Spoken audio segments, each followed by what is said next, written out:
The machine gunner in Bunker 14 adjusted his sights and smiled. Through the firing slit of his concrete casemate, Sergeant Tadao Onuki watched the first wave of American landing craft crawling across the lagoon like wounded insects, their engines coughing black smoke into the tropical dawn of November 20th, 1943. The Americans were walking into a killing field, and they didn't even know it. This single moment at Betio Island, Tarawa Atoll, would shatter Japanese defensive doctrine and birth a new kind of amphibious warfare, one measured not in strategic gains, but in the mathematics of blood. Before we dive deeper into this story, let me know in the comments where you're watching from and what time it is in your part of the world.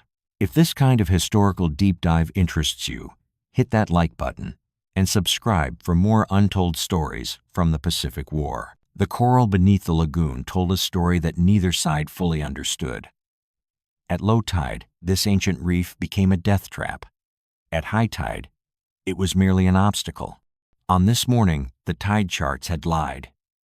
Onuki could hear the scraping steel hulls grinding against coral heads as the first Higgins boats ran aground 600 yards from shore.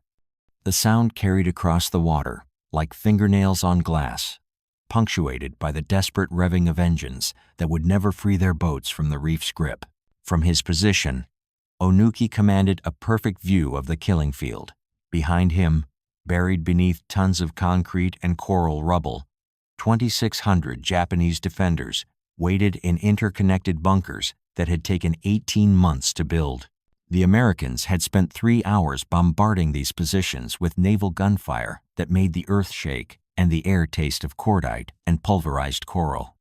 When the shelling stopped, Onuki had emerged from the depths to find his machine gun intact, his ammunition dry, and his field of fire unobstructed.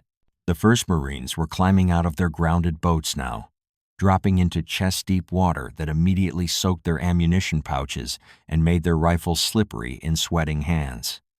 Onuki watched them struggle against the current, weighed down by waterlogged gear, their movements clumsy and desperate. Some tried to take cover behind coral heads. Others pressed forward in a stumbling advance toward the beach. All of them were exactly where the Japanese wanted them. "Hold fire," came the whispered command through the bunker system. The order passed from position to position like a deadly prayer. Let them get closer. Let them commit fully to the reef. Let them believe they might actually make it. The smell of burning fuel oil drifted across the lagoon from a damaged landing craft, mixing with the salt spray and the sweet cloying scent of tropical flowers that somehow still bloomed amid the concrete and steel. In the distance, more boats were approaching, dozens of them, carrying the spearhead of 18,000 Marines who believed their naval bombardment had crushed all resistance. From Bunker 14, the tactical situation was crystal clear. The Americans had fallen into a perfect trap. Their boats were stranded on the reef, their men were exposed in deep water, and their heavy weapons were still bobbing uselessly offshore. It was exactly what Japanese defensive doctrine had been designed to achieve: concentrate the enemy in a killing field, then destroy them with interlocking fires from concealed positions. Onuki ran his thumb along the trigger of his Type 92 heavy machine gun, a weapon that could fire 650 rounds per minute with devastating accuracy. Around him, in bunkers connected by tunnels that honeycombed the island, his comrades waited behind similar weapons. Mortars were ranged and ready. Rifles were loaded with fresh ammunition. The elaborate defensive grid that had taken 18 months to construct was about to prove its worth. Personal diary excerpt. The 20th of November, 1943. The Americans wade toward us like children in a pond. Their great ships cannot help them here. Soon they will learn what it means to assault a fortress. Sergeant Tadao Onuki, Imperial Japanese Navy. But something was wrong with this perfect picture. Mixed among the struggling Higgins boats, new shapes were churning across the lagoon, angular, tracked vehicles that rode through the water like mechanical crocodiles. These LVTs, amphibious tractors making their first major combat deployment, could cross the reef that had trapped the conventional landing craft. They carried fresh Marines who weren't soaked and exhausted from a 600-yard wade under fire. Onuki frowned as he watched the strange vehicles approach. His briefings had mentioned nothing about amphibious tanks. These machines were not in the tactical manuals.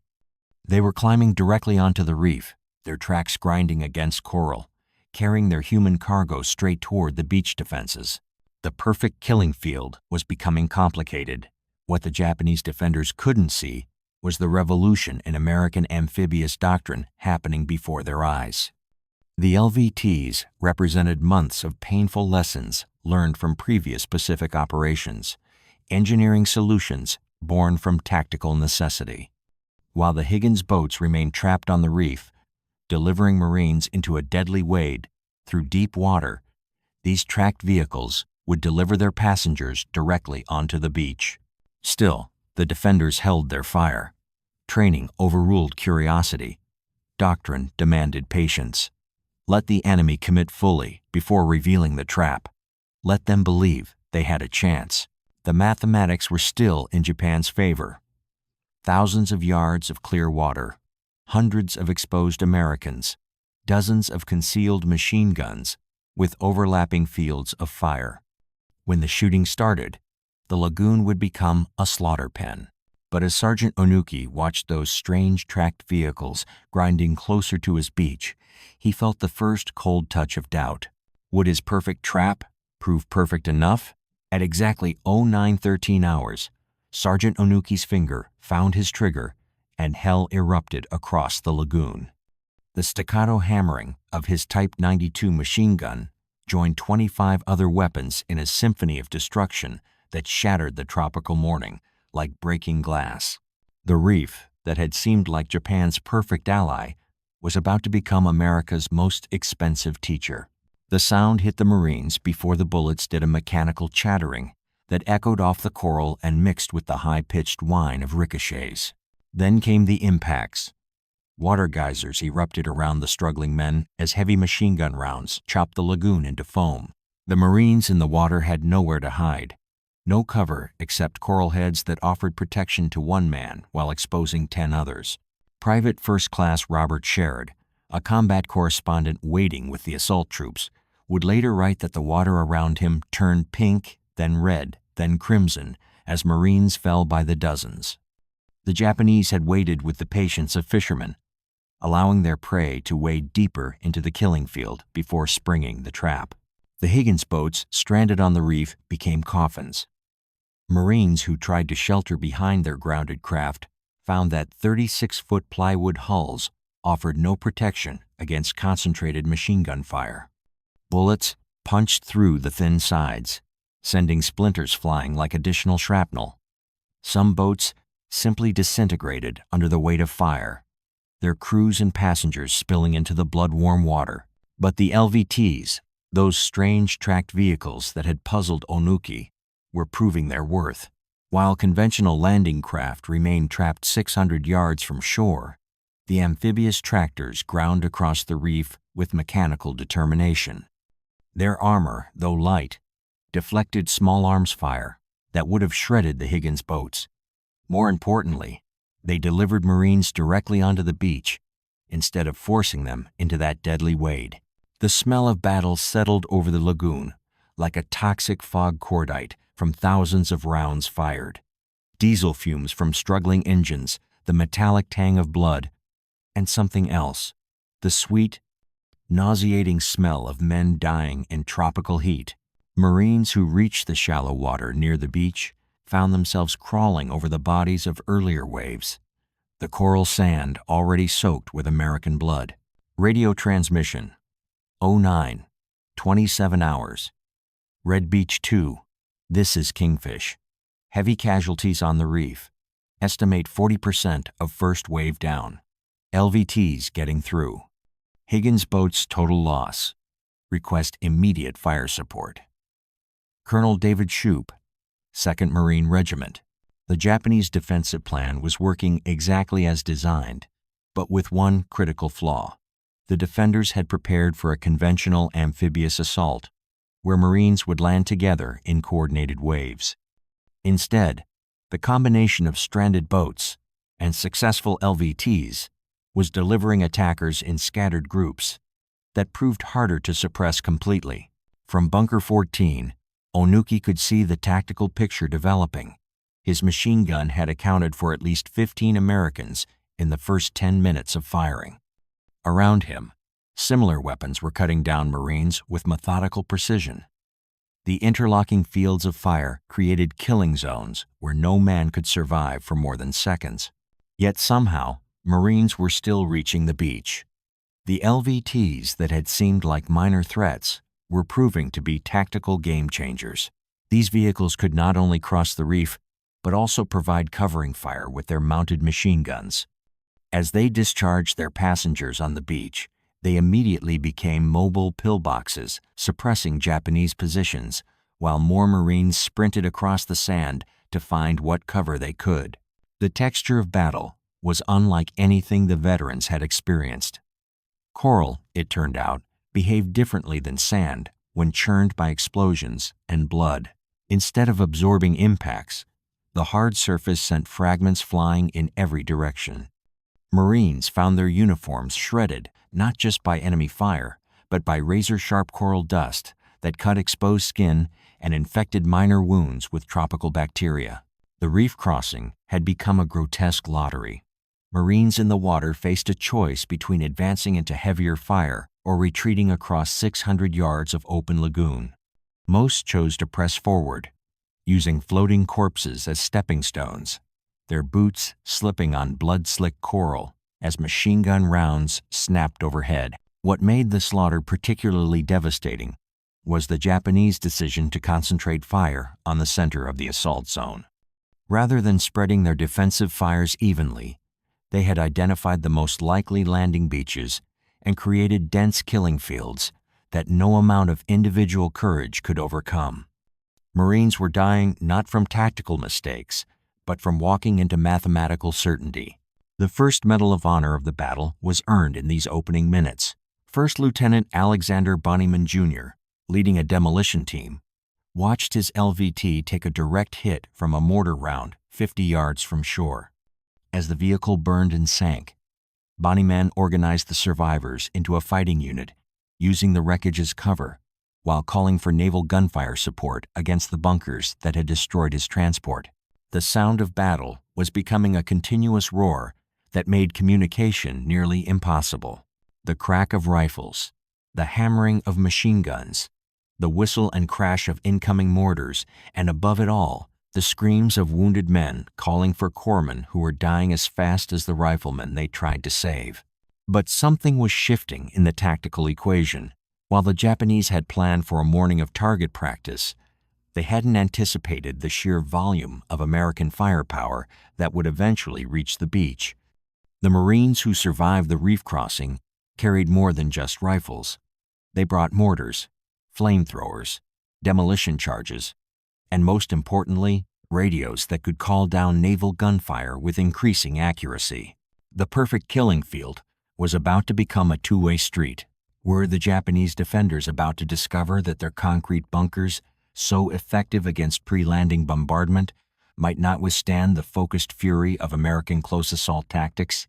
By 10:30 hours, the beach belonged to no one and everyone.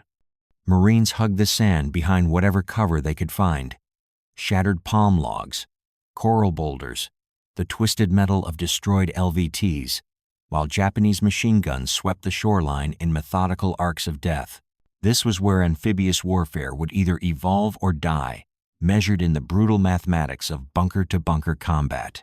The smell that greeted Marines who survived the reef crossing was unforgettable hot creosote, from burning fuel mixed with the sweet stench of cordite overlaid with something worse. The thick, metallic odor of blood baking on coral sand under the tropical Sunday. The texture underfoot was treacherous. Marines discovered that coral dust mixed with blood created a slippery paste that made footing uncertain, just when precision mattered most. The sound was a continuous din of overlapping gunfire, punctuated by the mechanical clank of tank tracks and the hydraulic hiss that meant someone was about to deploy a flamethrower. From their concealed positions, the Japanese had created something unprecedented in Pacific warfare, a fortress that could only be taken one bunker at a time, each position requiring its own separate assault, its own tactical solution, its own blood payment. The concrete casemates that had survived 3 hours of naval bombardment would not surrender to rifle fire or grenades. They demanded something more intimate and terrible. Sergeant Bill Bordelon of the 1st Battalion had been among the first Marines to reach the seawall, a 4-foot-high barrier of coral and concrete that ran along the beach like a jagged spine. Behind this minimal cover, Marines assembled the weapons they would need for the next phase of the battle.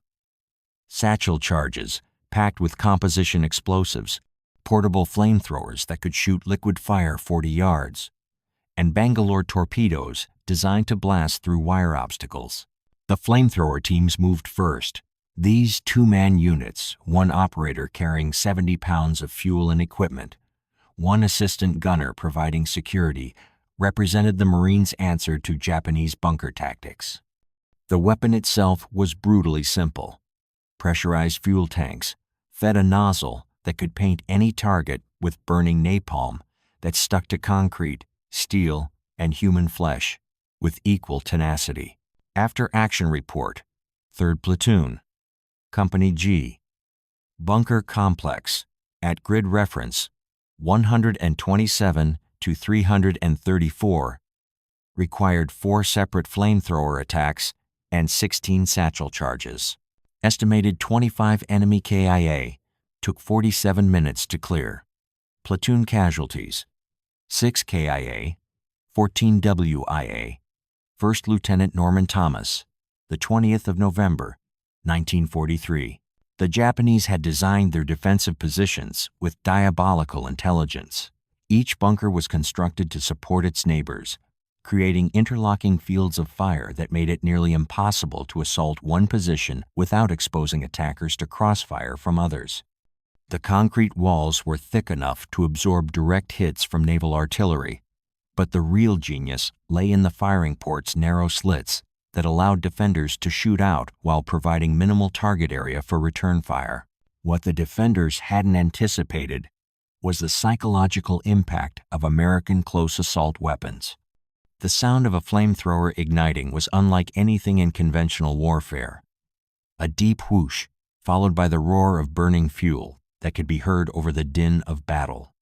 When that orange stream of liquid fire penetrated a bunker's firing port, the results were immediate and final.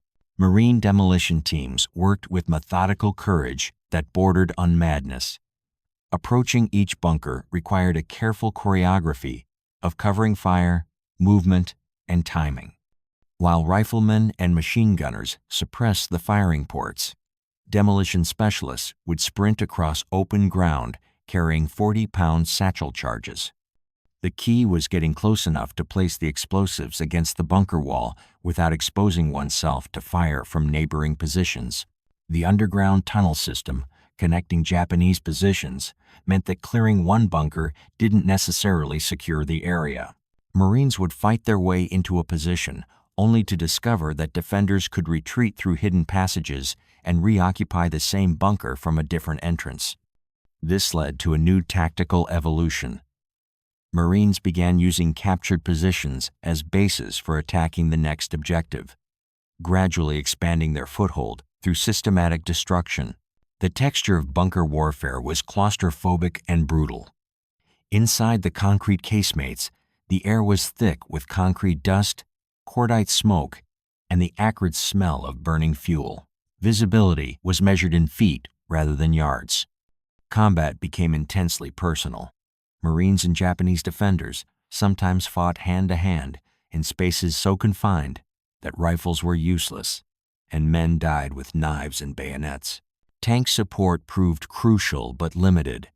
The few Sherman tanks that reached the beach could provide covering fire and psychological intimidation, but their main guns were often ineffective against the hardened bunkers. More useful were the LVTA variants, amphibious tractors mounting 75mm guns that could maneuver close enough to fire directly into bunker apertures. The mathematics of ammunition consumption revealed the intensity of the fighting.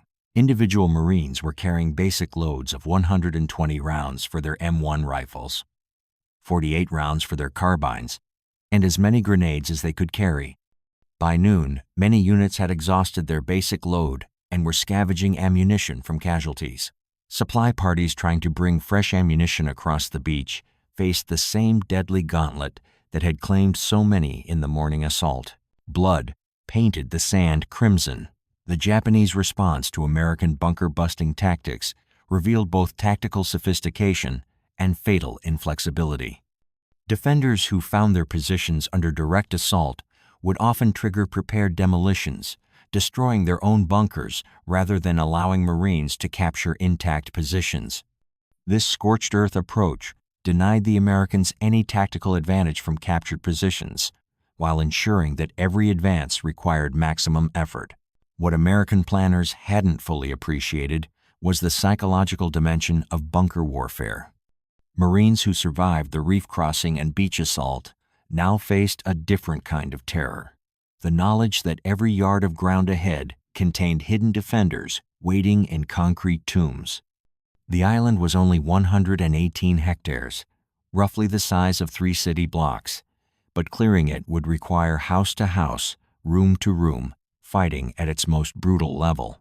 The sound of combat had evolved from the sharp crack of rifles to the deeper rumble of demolitions and the continuous hiss of flamethrowers.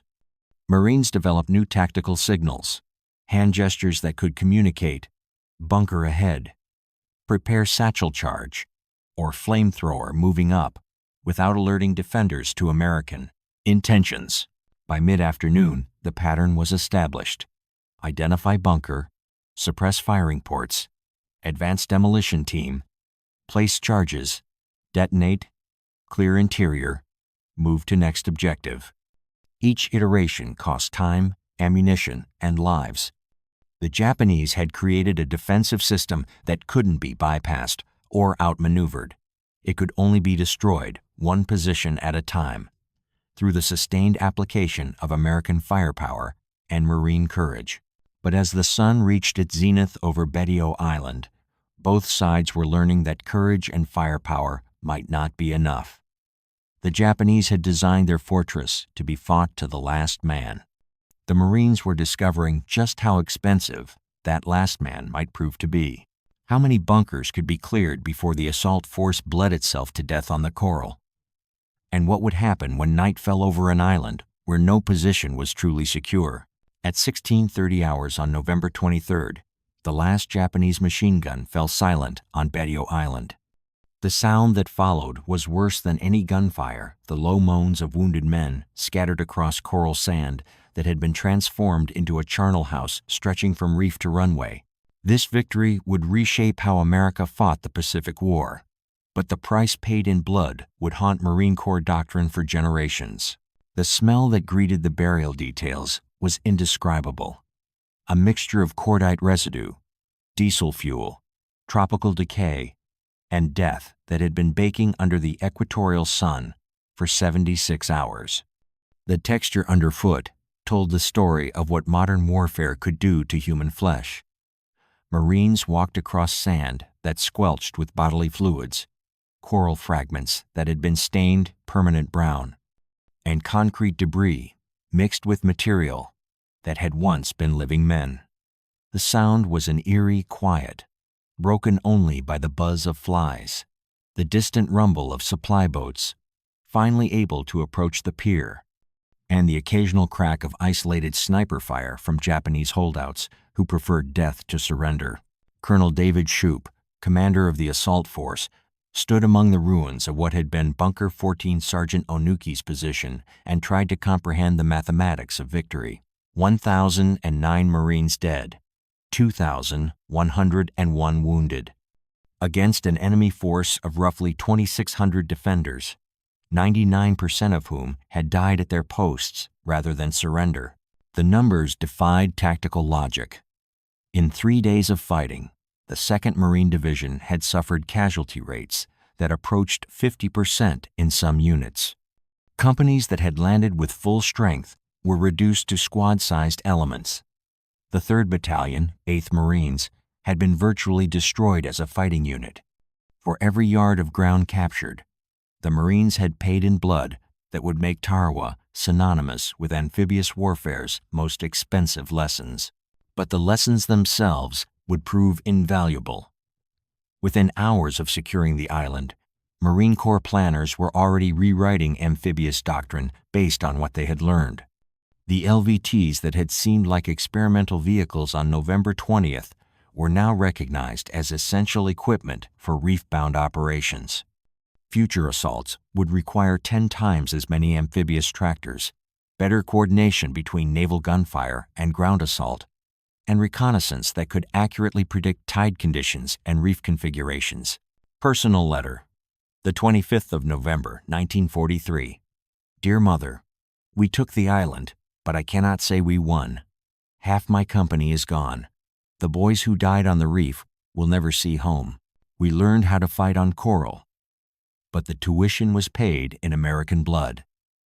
Corporal James Russell, 1st Battalion, 2nd Marines. The psychological impact of Tarawa's casualty photographs would prove as strategically significant as the tactical lessons. For the first time in the Pacific War, American newspapers published uncensored images of dead Marines scattered across a tropical beach. The photographs showed bodies floating in the lagoon, corpses tangled in barbed wire, and burial details working under the blazing sun to enter young Americans who would never see their 21st birthdays. The public reaction was immediate and profound. Mothers who had believed the war would be won quickly and cleanly now saw the true price of Pacific victory. The photographs forced a national conversation about whether small coral islands were worth such tremendous sacrifice. War bond drives suddenly emphasized not just victory, but the equipment needed to reduce American casualties in future operations. For the Japanese defenders, Tarawa represented both tactical success and strategic failure. They had inflicted maximum casualties on the American assault force, validating their defensive doctrine of fortified resistance. Yet the island had still fallen, and the speed with which American forces had adapted their tactics during the battle suggested that future assaults would be even more devastating to Japanese garrisons. The few Japanese survivors, 17 men out of a garrison of 2,600, provided intelligence that would reshape American planning for subsequent operations. Under interrogation, they revealed the extent of the tunnel systems, the coordination between defensive positions, and most importantly, the psychological preparation that made Japanese soldiers willing to die rather than surrender. The island itself had been transformed into something that barely resembled its pre-war appearance. Aerial photographs taken after the battle showed a moonscape of overlapping shell craters, demolished bunkers, and debris that had once been buildings, vehicles, and human beings. The single airstrip that had made Betio strategically valuable was now pocked with craters and littered with wreckage. It would take the CB 6 weeks to restore it to operational condition. Medical statistics revealed the brutal efficiency of modern close combat. Of the Marine casualties, 60% had been caused by small arms fire rather than artillery or mortars. This meant that most Marines had died or been wounded during the final assault phases, when they were close enough to see their enemies' faces. The intimacy of Coral Island fighting had created a new category of battlefield trauma that military psychiatrists were only beginning to understand. The supply situation on captured Betio illustrated the logistical challenges of Pacific warfare. Every gallon of fresh water, every round of ammunition, every medical supply had to be transported across thousands of miles of ocean to sustain operations on islands that produced nothing useful for modern warfare. The cost of keeping Marines supplied on Tarawa exceeded the gross domestic product of most small nations. But perhaps the most significant impact of Tarawa was what it revealed about Japanese defensive psychology. The willingness of an entire garrison to fight to the death even when their situation was hopeless, suggested that every subsequent island assault would require similar blood payments. There would be no easy victories in the Central Pacific, no islands that would surrender when faced with overwhelming force. The tactical innovations born from Tarawa's crucible would be tested again and again in the island-hopping campaign that followed. At Kwajalein, Saipan, and eventually Iwo Jima, Marine assault forces would employ the lessons learned on Betio's blood-soaked coral. More LVTs, better naval gunfire coordination, improved reconnaissance, and new weapons specifically designed for bunker warfare. Yet for all the tactical sophistication that emerged from Tarawa, the fundamental mathematics remained unchanged. Each fortified island would demand its own payment in American lives. The Japanese had created a defensive strategy that could not be defeated cheaply, only overcome through the sustained application of superior firepower and the willingness to accept casualties that would have broken armies in previous wars.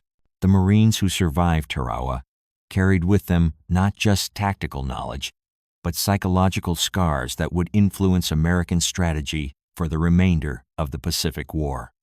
They had learned that coral atolls could be taken, but only at a price that made every subsequent operation a careful calculation of strategic value versus human cost. As the last burial details finished their grim work on Betio Island, one question haunted every observer. If a tiny coral island defended by 2,600 men could cost over 3,000 American casualties, what would happen when the Marines reached the home islands of Japan, defended by millions of soldiers fighting for their homeland? The answer to that question would ultimately be written not on the beaches of coral atolls, but in the blinding flash of atomic fire over Hiroshima and Nagasaki, a conclusion that owed its existence, in part, to the terrible arithmetic of casualties learned on the blood-stained coral of Tarawa Atoll.